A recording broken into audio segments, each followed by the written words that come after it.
I don't have much of a plan today. I do know that I'm gonna hit some cleans. I was gonna snatch, but it's raining outside, so I can't snatch outside. So I'm gonna do cleans instead of snatches. I got these new crash pads from Bells of Steel, so I'm excited to use these. I've used them for the clients that I've worked with. I just got these a couple of days ago, so this will be the first time I'm actually using them for myself. So I'm gonna clean off these blocks, I guess. And then I'm gonna hit a bench press single. A couple days ago, I hit 395 for a single, which is the highest I've hit in like 4 or 5 years. So I'm gonna see if I can hit 400 or 405 today. After that, I don't really know. I'll probably do some more lower body. Maybe I'll do some deads, maybe some RDLs. We'll just see how I'm feeling after that. I am kind of on a time crunch today. We're getting out of town for the 4th of July. So we'll just kind of see where the day takes us. Like usual, I'll find some questions in the comments of previous videos and answer some questions between sets.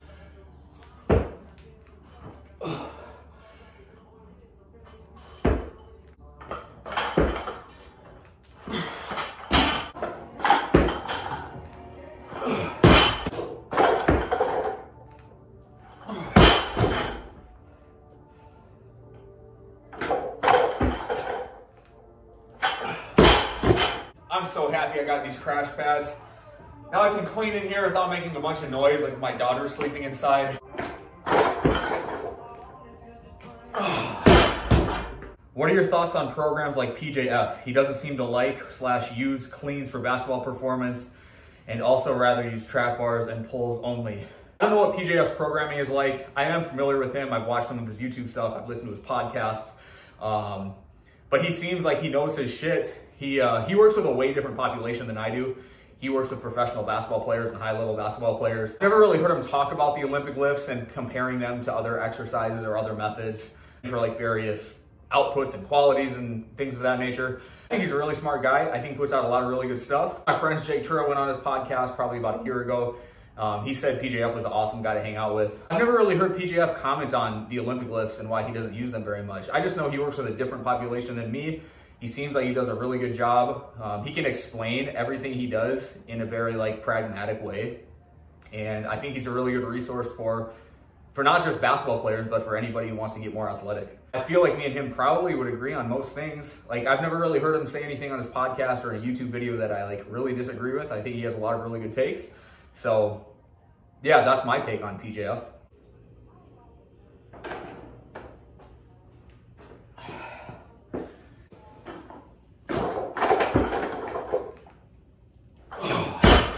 What are your thoughts on dynamic trunk control? Dane from Garage Strength often mentions it as a positive result of certain exercises and claims it's important for sports, especially for football. I'm curious to know what you think. I was just on Garage Strength, Dane's podcast, probably about a month ago.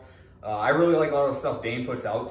He's awesome. Has a lot of good takes too. As far as the dynamic trunk control goes, I think he's correct on that. I don't know of a better exercise than something like a clean that's gonna force you to brace your trunk in order to stabilize the spine while interacting with an external body of mass crashing onto you the way a clean is going to do. I think that's some of the value that Olympic lifts provide, though I haven't like mentioned it very much. I do think I talk about it a little bit on my Haas Olympic ebook, but it's kind of like a really short thing that I mentioned. Can you do a video on the second pull of the clean? My brush point is always too low. Yeah, I did a video on this probably like 2 years ago. I always like the cue, pull up your shorts.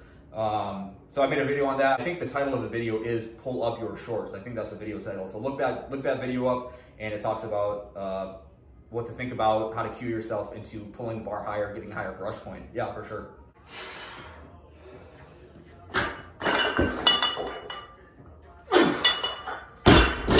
Nice. Oh, 167.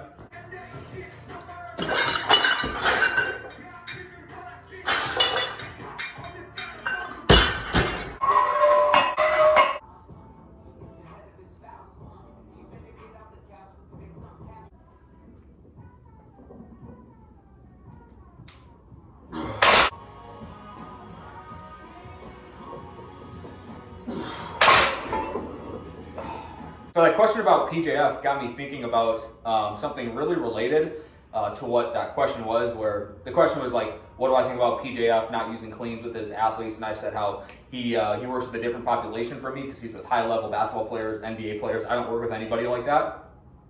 There's this growing sentiment, and it's really prevalent among strength and conditioning, among people who like I've said before, distance themselves from the title of strength and conditioning because they want to be considered sports performance coaches. There's this growing sentiment of, if you don't work with high-level athletes, you should not critique what they're doing. Or if you've never worked with high-level athletes, you should not critique what their coaches are having them do. And there is some truth to that, but at the same time, it's like, I can absolutely be critical of ideas in the abstract. Now, think about that one video of LeBron squatting. This was like 5 years ago. Squatting was really shitty. He like kind of had this weird hip shift. He was barely getting any depth. And all of these simps, dude, all of these simps, strength conditioning coaches that want to say, oh, well, you shouldn't criticize LeBron for how he's squatting because you're not in the NBA. His job is to score baskets. His job is to score points for his team.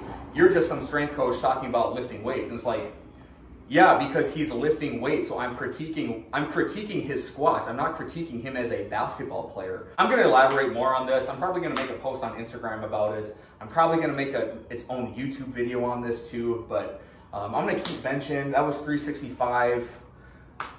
I'm just gonna go to 400 right now, fuck it.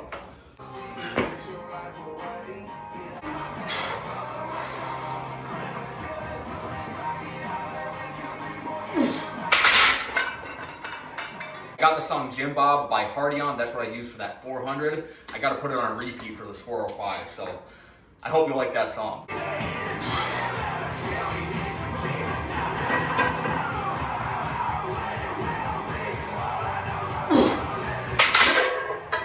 Nice, 405 for a good single. It was kind of a grinder, but I'm just going to do some doubles here on deadlifts, work up to some heavy doubles. Not too heavy, so I'm kind of running low on time.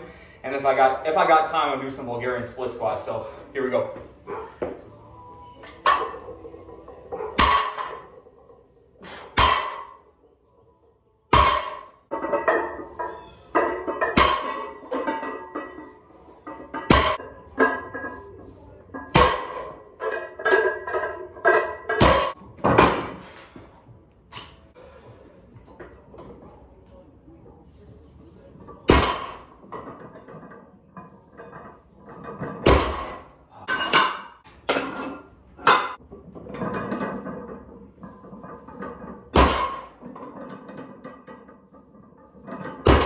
All right, so back to the question about PJF and him working with a different population than me, so therefore someone like me shouldn't have an opinion on what they're doing. That's just a total cop-out. Like, I absolutely can have an opinion and discuss ideas that are in the abstract.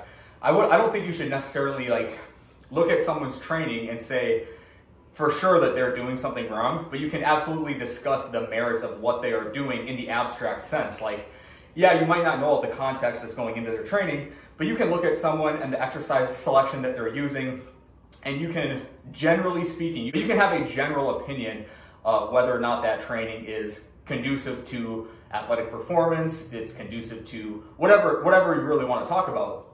The idea that you shouldn't have an opinion on things that you haven't personally experienced is total bullshit. Like, that's the same thing that someone would say, some leftist would say, oh, well, you're just a white guy, therefore you shouldn't have any opinions on race. Like, that's retarded. Or it's like the abortion thing. Oh, you're just a man. You don't experience being pregnant, therefore you shouldn't have an opinion on abortions. Like, no, I definitely can. I have faculties of reason. I can absolutely discuss the morality of things, even though I might not personally experience it. It's just a total cop-out that people will say when they can't defend their training methods on merit, when they can't defend their principles, their ideas, their methods on the merit of them. It's a total cop-out. I talked about this with Justin Lima a little bit on this podcast. If he ever posts it. I don't know if he's ever going to post the podcast I did with him now that I think about it. That's been over a month ago.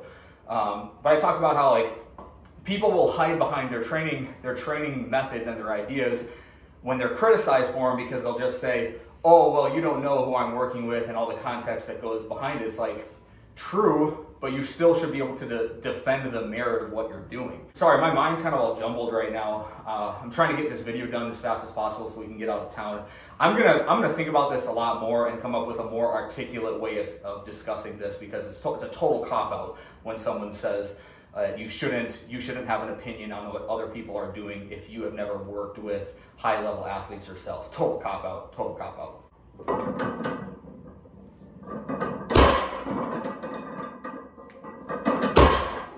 Easy. All right, Bulgarians next.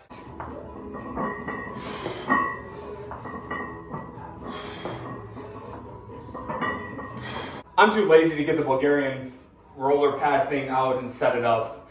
I'm just gonna do some lunges. I'm just gonna work up to a heavy set of 5 or a heavy set of 8. I'm just gonna put 295 on and probably hit 5 reps or something. One more thing is, do you remember when LeBron James put out that one video of him squatting and it was like a really shitty squat? This was like 6 years ago. This was like 2018, 2019 probably. He put out this video of him squatting. It's a really shitty squat. He had like this big hip shift. He barely got any depth.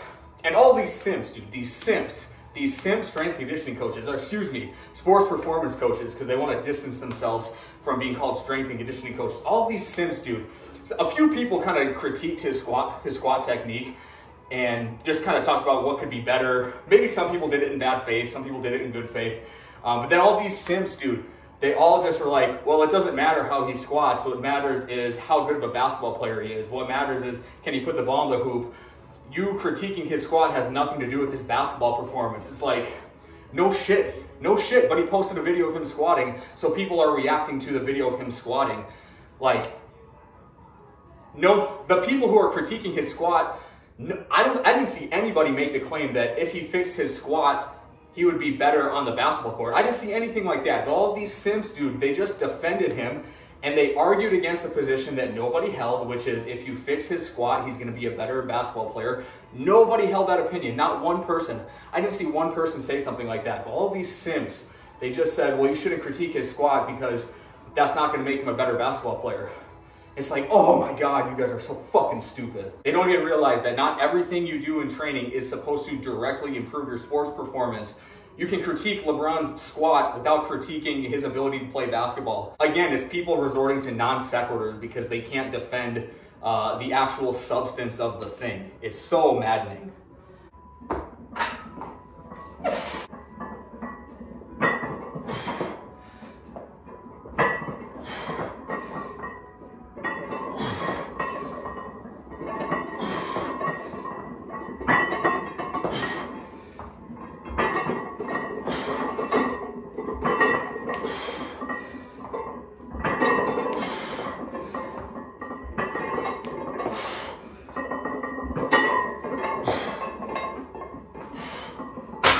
That's it, guys. See you next video.